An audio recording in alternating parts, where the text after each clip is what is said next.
I was 31, and from the outside my life looked stable enough to make people stop asking questions. I had a reliable job at a community clinic, not glamorous, not rich, but steady.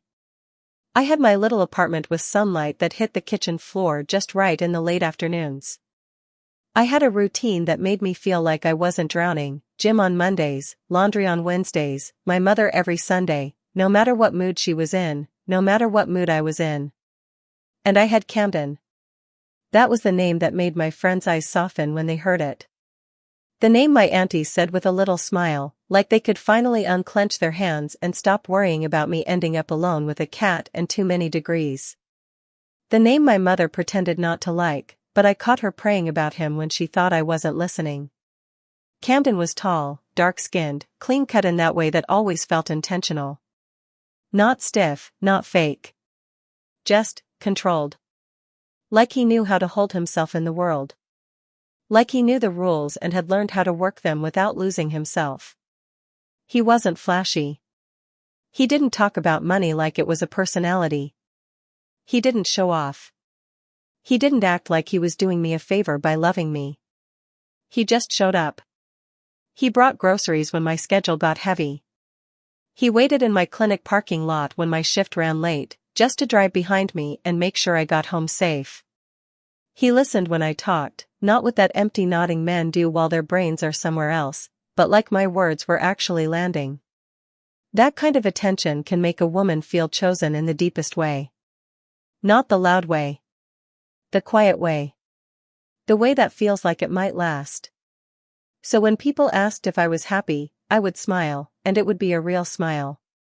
Because I was. At least, I thought I was. Camden and I had been together a little over a year, and there was a rhythm to us. A calmness. The kind of relationship where you start imagining next steps without even meaning to. Not because you're desperate. Because you're safe.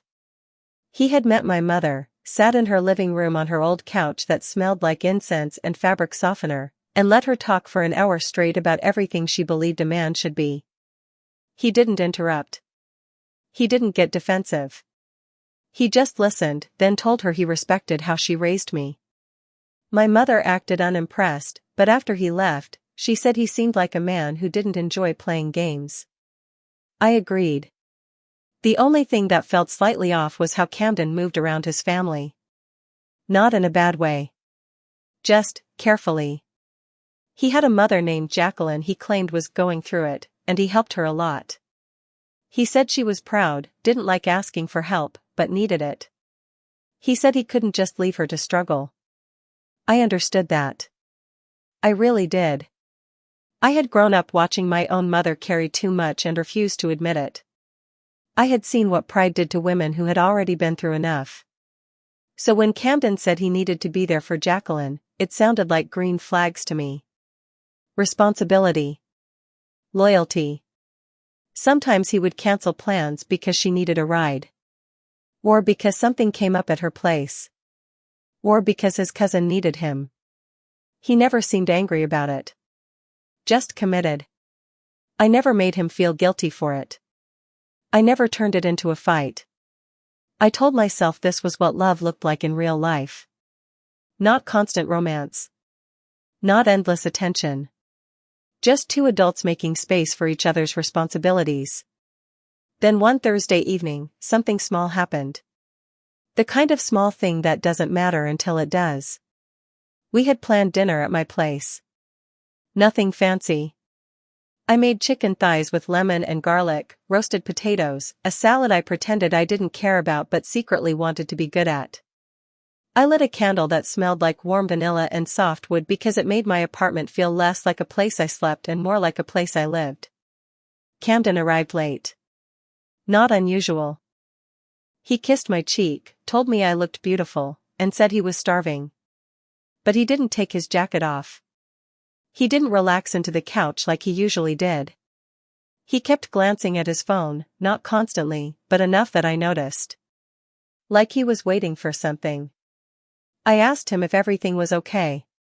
He said it was fine. His voice was calm, but his hands were moving too much, adjusting his watch, tapping the table, shifting his phone slightly as if lining it up perfectly could line up his thoughts too. He ate quickly, like a man rushing through a meal instead of savoring it. When he finished, he wiped his mouth and said he had to head out. I blinked.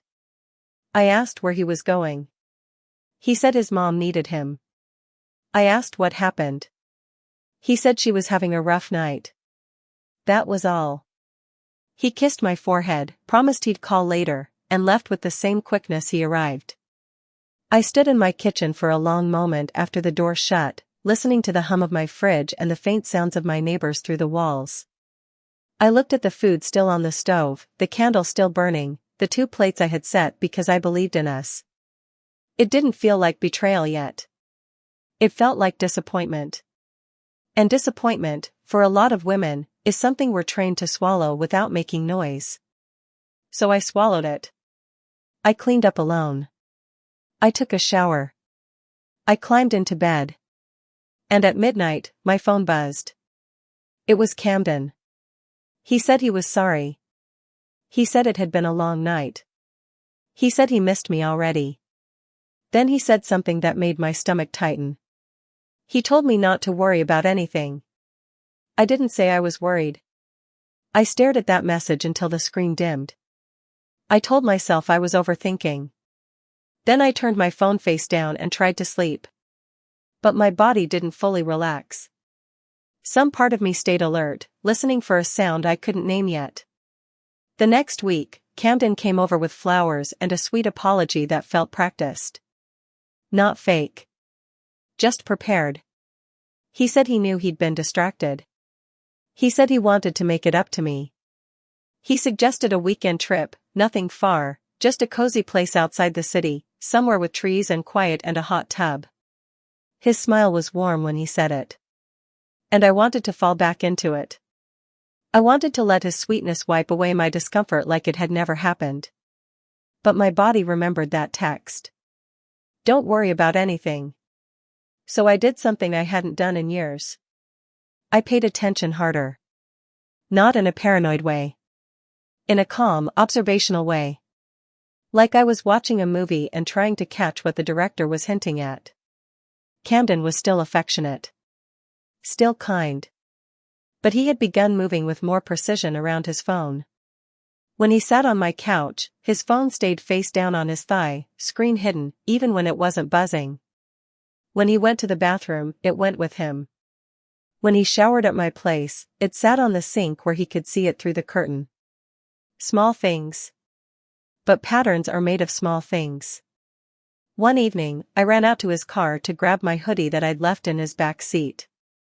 It was chilly, that in-between season when the air can feel sharp even if the sun was warm earlier. His car smelled like leather and that clean detergent scent his clothes always had. I leaned in, grabbed my hoodie, and as I turned to close the door, my eyes landed on the passenger side floor. A small plastic bag from a beauty supply store. Not mine. I knew because I knew what I bought and where I bought it. That bag had a logo from a shop across town I rarely went to. Inside the bag was a receipt, folded once. I didn't unfold it immediately. I just stared at it, my pulse slow but heavy. I should have left it alone. But curiosity isn't always curiosity. Sometimes it's instinct finally refusing to be ignored. I unfolded the receipt. Wig cap. Edge control. Body oil. A set of long lashes. A lipstick shade I recognized because I wore something similar. And a pack of intimate wash that made me pause because it wasn't something people usually buy casually. The date was 2 days ago. The time was 8:17 p.m. 2 nights ago, Camden had told me he was with his mother. My mouth went dry. I stood there in the parking lot, hoodie in one hand, receipt in the other, the street light throwing a pale yellow glow over my fingers. I could hear a distant car alarm somewhere and the soft rustle of leaves in the wind. I told myself it meant nothing. It could have been his cousin. His sister. A gift. Anything. But the truth is, you don't buy lashes and body oil and intimate wash for your mother. Not unless your family has boundaries that don't exist in my world. I slid the receipt back into the bag and tucked it exactly where it had been. I closed the car door carefully, like it might accuse me if I didn't. When Camden came inside, I didn't mention it. I watched him. He smiled like he always did. He kissed me. He asked how my day was. He told me I looked tired and offered to rub my shoulders. His hands were warm and skilled. He knew how to touch me in ways that made my brain soften, made my body melt into the moment. That night, he touched me with the kind of tenderness that sits right near the edge of heat. Not explicit. Not crude. Just slow, attentive, intimate. He kissed my neck, he traced my hips, he breathed my name against my skin like it meant something. And I wanted to surrender to it. But in the back of my mind, the receipt floated like a ghost. I didn't stop him. I didn't pull away. But when he fell asleep after, chest rising and falling steadily, I lay awake staring at the ceiling. The room smelled like his cologne and my lotion and the faint sweetness of my candle dying out on the nightstand. My body felt satisfied. My mind felt unsettled. The next day, I made a decision. Not a dramatic one. A quiet one. I was going to see Jacqueline. Not to accuse her. Not to drag her into anything. Just to confirm she existed in the way Camden claimed she did. I had met her once briefly at a family cookout, but it had been chaotic, and she'd been distracted. I remembered her face only in fragments, neat hair, sharp eyes, a voice that sounded like she was used to being listened to. I texted Camden and asked how his mother was doing. He replied quickly that she was doing better. He added a heart emoji. I asked if she would mind if I stopped by sometime, just to bring her something and check in. There was a longer pause than usual. Then he said she'd appreciate it but she was private. I said I understood. Then I asked for her address. He sent it. That was either confidence or carelessness. On Saturday afternoon, I drove to the address. The neighborhood was quiet and neat, a row of older houses with small porches and trimmed lawns. The air smelled like cut grass and someone's barbecue starting up in the distance. Children's laughter echoed faintly from somewhere down the block. I parked and stared at the house Camden had given me. It looked lived in. A couple of flower pots. A wind chime. A welcome mat. I walked up the steps and knocked. A few seconds later, the door opened. A woman stood there. She wasn't Jacqueline. She was younger than I expected, maybe late 20s, hair wrapped in a silk scarf, wearing leggings and a long t-shirt. Her skin was deep brown and glowing like she had good genes and good sleep. Her eyes widened slightly when she saw me. She asked who I was. I told her my name. I said I was looking for Jacqueline. The woman blinked, then said Jacqueline wasn't home. Her voice wasn't rude. But it wasn't warm either. It was the tone of someone protecting something. I asked if I could leave something for her. A small bag of pastries from a bakery I'd stopped at on the way. The woman hesitated, then took the bag without inviting me inside. I asked if she was a relative. She said she was staying there temporarily. I nodded like that made sense. It didn't. I said I'd tell Camden I stopped by. The woman's eyes shifted, just briefly. She asked Camden who. My stomach tightened. I told her Camden, Jacqueline's son. The woman's face changed. Not shock. Recognition. And something else. Something like annoyance. She said she didn't know him. But her eyes were lying. Because people who truly don't know someone don't react like that. I thanked her, told her to have a good day, and walked back to my car with my chest feeling tight and hot. On the drive home, I kept both hands on the steering wheel, posture stiff, eyes fixed on the road as the city blurred past. My mind kept replaying the woman's face, the way she said she didn't know Camden while her body reacted like she did. Camden had told me he was helping his mother. So why was a younger woman living there? And why did she look like she'd been expecting trouble? That night, Camden called me and asked how my day was. I told him calmly that I'd stopped by his mother's. The silence on the line was immediate. He asked when. I told him today. He asked if I saw her. I said no, but I met a woman who said she was staying there. His breath changed. A small catch. He said that must be his cousin. He said she was crashing there. He said his mom was helping her out. His explanation sounded smooth, too smooth. Like he'd rehearsed it. He asked why I didn't tell him first. I said I wanted it to be a surprise. He laughed, but it didn't sound like relief. It sounded like he was buying time. When we hung up, I stood in my kitchen looking at my reflection in the dark window. The city lights outside turned my face into a faint ghost layered over the night. I whispered to myself that I wasn't crazy. I was awake. And whatever Camden was doing, he was doing it carefully enough that he thought I'd never check the seams. It was the hoodie that did it. Not the receipt. Not the woman at the door. The hoodie. 2 weeks later, Camden showed up at my place late, after 10, saying his mother had another episode and he'd been running around all day. He looked tired. His eyes were slightly red, like he hadn't slept. His hairline had that faint sheen of sweat like he'd been moving fast. He hugged me tightly. Too tightly. He said he just needed a shower and a night in my bed. He said he missed me. I let him in. He showered, and when he came out, he was wearing a hoodie I hadn't seen before. Dark gray, soft, clean-looking. He said he grabbed it from his car. He crawled into bed behind me and wrapped his arms around my waist. His breath warmed the back of my neck. He kissed my shoulder slowly, like he was trying to press comfort into my skin. I almost let myself sink into it. Then I smelled it. Not cologne. Not soap. Something else beneath it. A sharp, industrial sweetness. A scent that reminded me of cheap air freshener, bleach, and stale sheets. Motel smell. I knew it because I'd smelled it in my childhood when my mother had to stay in one for a week after a landlord issue. I knew it because that scent sticks to fabric even after you leave.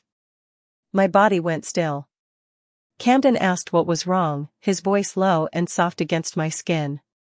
I told him nothing, that I was just tired. But my mind was already moving. The next morning, he left early, kissing my forehead and promising to take me out that weekend to make up for everything. As soon as the door shut, I went straight to the hoodie. It lay on my chair, slouched like it was innocent. I picked it up and smelled it again. The scent was there. I checked the pockets. In the inner pocket, I found a key card.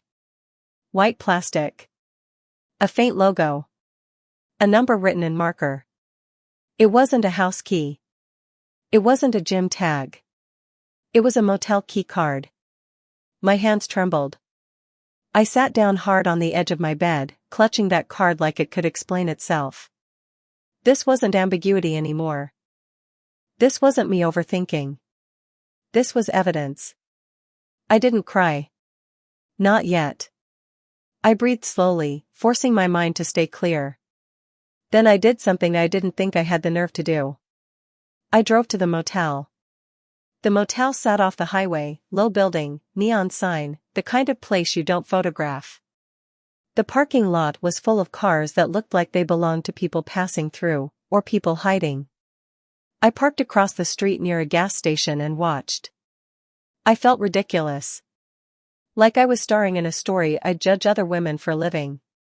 But my hand stayed steady. After about 15 minutes, Camden's car pulled in. My heart dropped so hard it felt like it hit my ribs.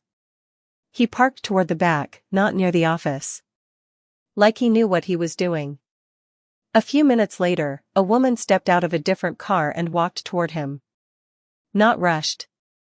Not sneaking. Confident. Even from a distance, I recognized the shape of her body. It was the woman from Jacqueline's house. She walked up to Camden like she belonged to him. Like she'd done this before. Camden leaned down and kissed her. Not a friendly peck. A kiss that lingered. A kiss that said habit. My vision narrowed. I sat frozen behind my steering wheel, watching the moment stretch out, my stomach twisting like it was trying to protect my organs from the truth. Then they walked inside together. I stayed in my car for a long time after. The air inside my car felt too warm, too tight. My hands were locked around the steering wheel. My throat burned. I wasn't surprised anymore. I was humiliated. Because the worst part of betrayal isn't always the act. It's realizing how calmly someone can lie to your face and sleep in your bed afterward. I drove home slow. Not because I was cautious. Because I was trying not to break apart. When I got home, I sat on my couch in the quiet. I looked around my apartment, the candle, the throw blanket, the framed photos on the shelf. A life I had built with care. And I realized Camden had been enjoying this life while living another one. Not because he was lost. Because he could. Because he believed I would never confirm it. I looked at the motel keycard again. I decided I wasn't going to confront him with screaming. I wasn't going to make it easy for him to frame me as emotional, irrational, unstable. I was going to confront him clean. With truth. No twist. No shock reveal. Just a woman who finally refused to accept the story she was being fed. Camden came to my place that Friday evening like nothing had happened. He brought wine. He brought my favorite takeout. He brought that calm smile that used to settle my nervous system. He kissed me and said he missed me. I watched his face while he spoke. He looked sincere. And that terrified me more than if he looked guilty. Because it meant he could perform love convincingly without it being true. We ate in my living room. The TV was on low, some random show playing in the background, but neither of us was really watching. Camden talked about work. About his mother. About how exhausted he was. I let him talk. Then, when he finished, I asked him where he had been last Tuesday night. His expression didn't change much. He asked what I meant. I said last Tuesday, around 9 p.m., where were you? He smiled softly and said he told me, his mom needed him. I nodded. Then I asked why his car was at the motel off the highway. For the first time, his calm cracked. Just slightly. His eyes sharpened. His posture stiffened. He asked if I followed him. I said yes. He exhaled slowly, like he was annoyed at my method more than concerned about his actions. He said it wasn't what I thought. I asked him what it was then. He didn't answer immediately. I pulled the motel key card from my pocket and placed it on the coffee table between us. It made a small click against the wood. Camden stared at it. He swallowed. Then he said my name in that gentle tone he used when he wanted to soothe me, like I was the problem that needed calming. He said he could explain. I told him to. He leaned back, rubbing his hands together once, as if warming them. He said his mother's house had been complicated. He said Jacqueline wasn't his mother. Not biologically. He said she raised him, but she wasn't his real mom. He said the younger woman living there was his half-sister's friend who had been helping out. He said things had gotten messy with family, and he'd been trying to manage it privately. He said the motel was because he needed space. I stared at him. I asked if the space required kissing that woman in the parking lot. His face went still. That was the moment he realized I had seen enough. His shoulders dropped. He admitted it. He said he had been seeing her. He said he didn't plan for it to happen. He said he loved me, but he felt pulled. He said he didn't know how to end things cleanly. I listened. Not because I needed his excuses. Because I wanted to hear how he framed his betrayal. He framed it like weather. Like something that happened to him. Not choices he made. I asked him how long. He said a few months. I asked if he brought her into his mother's house. He said yes, but it wasn't like that. I asked if his family knew. He hesitated. Then he admitted that Jacqueline knew. Jacqueline, the woman he had been using as an excuse. She knew. That landed in my chest like a stone. Not because I cared about Jacqueline's loyalty, but because it showed how easily he used women's names and burdens as cover. He used his mom to protect his lies. He used me to feel stable. He used the other woman to feel wanted. And he expected all of us to play our roles quietly. I stood up. Camden looked up at me, eyes wide. He asked what I was doing. I told him I was ending it. He panicked immediately, standing too, reaching for me. He said he could stop. He said he would cut her off. He said he'd do therapy. He said he'd prove himself. I looked at him calmly. I told him trust doesn't come back because a man gets scared of consequences. Trust comes from consistent truth. And he had built our relationship on a lie that sounded noble. Helping his mother. I told him to take the wine. Take the food. Take the motel card. Take his excuses. And leave my apartment. He stared at me like he couldn't believe I was being this calm. But calm is what happens when a woman has already mourned while she was still in the relationship.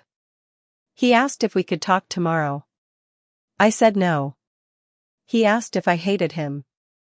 I said I didn't have the energy to hate him. I said I was simply done. When he finally left, the apartment felt too quiet. I stood in the doorway for a long moment after it shut, listening to his footsteps fade down the hallway. Then I locked the door. I walked to my kitchen. I turned on the faucet and let the water run, just to hear something alive. I didn't cry immediately. I cleaned up. I threw the food away. I poured the wine down the drain. Then I sat on the floor with my back against the couch, knees pulled to my chest. And I let the tears come. Not dramatic. Not loud. Just hot and steady, like my body finally releasing what it had been holding. There was no twist. No surprise baby. No hidden marriage. No secret life that got revealed in a dramatic explosion. Just a man who lied, a woman who checked, and the truth that followed. In the weeks after, I did what women like me always do. I rebuilt. I went to work. I laughed with my coworkers. I let my mother fuss over me without letting her say I told you so. I blocked Camden and deleted the photos. I stopped romanticizing how calm he looked, and I started honoring how uneasy I felt. I didn't become bitter. I became stricter. About my time. About my body. About the kind of love I accept. Because I learned something simple. A man who lies calmly will keep lying calmly until you make it inconvenient. And I had made it impossible. No twist. Just the quiet, grown ending of a black woman choosing herself in full daylight.